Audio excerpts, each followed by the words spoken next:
Hello out there. Today's video going to be quick, going to be an outline of another project. This is a 12-inch jointer. It's a somewhat early one. It's flat belt driven. Pulleys on the back, right there. The neat thing about it is it's a round head.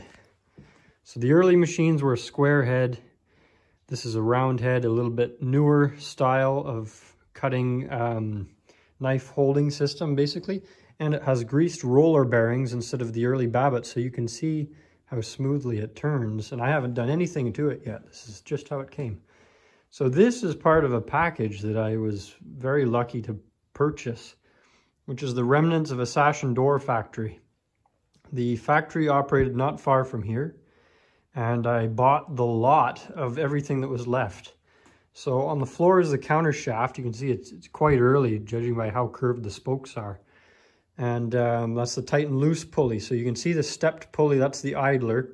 And as soon as you shift the belt to the larger one here, the different size and that little step kind of expands it, which increases the traction. And you can tell just based by the size of that pulley, it's about probably a 20 inch. And the pulley on the jointer, which is about a 3-inch, if your normal line shaft is running at 300 RPM, the cutter on that's going to be going at least 2,000, probably more. So that's the first machine, as I said. Also included in this package, and I'll include photos here, was a planer, a large wood planer, probably 2 foot by 2 foot capacity, made in Montreal. The next item was a molder for a sticker molder, a single cutter. I believe it's, most of these I believe are Canadian machines, but I can't find many markings on them. Some of them, the early ones, would have possibly just been painted on. The joiner has an interesting F cast into it. I don't know if that was a copied pattern from another foundry or if that was a important letter in the company that made its name.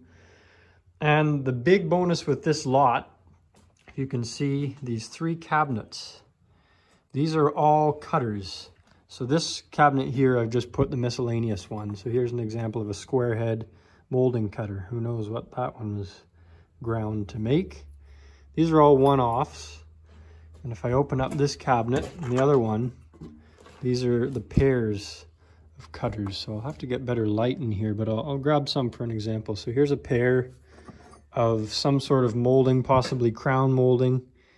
And there's the fancy profile. So these come in pairs. They go on either side of a square head.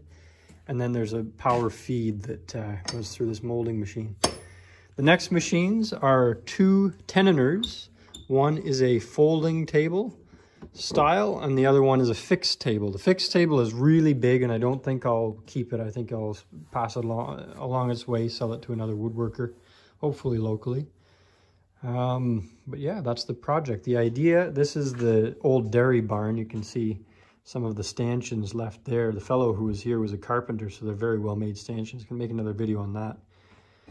The idea is to put the machines in a line on this higher spot in the floor. This is the dung trough, if you will. The cows would have stood here. There's a little bit of a divot there, and then there's the feed trough on the other side. So jointer's going there. The idea is to put the planer before it. So planer, jointer, molder, and then teniner will go here. And the line shaft and counter shafts will run this way. So they probably won't be very long shafts, but the main one will be aligned right about here.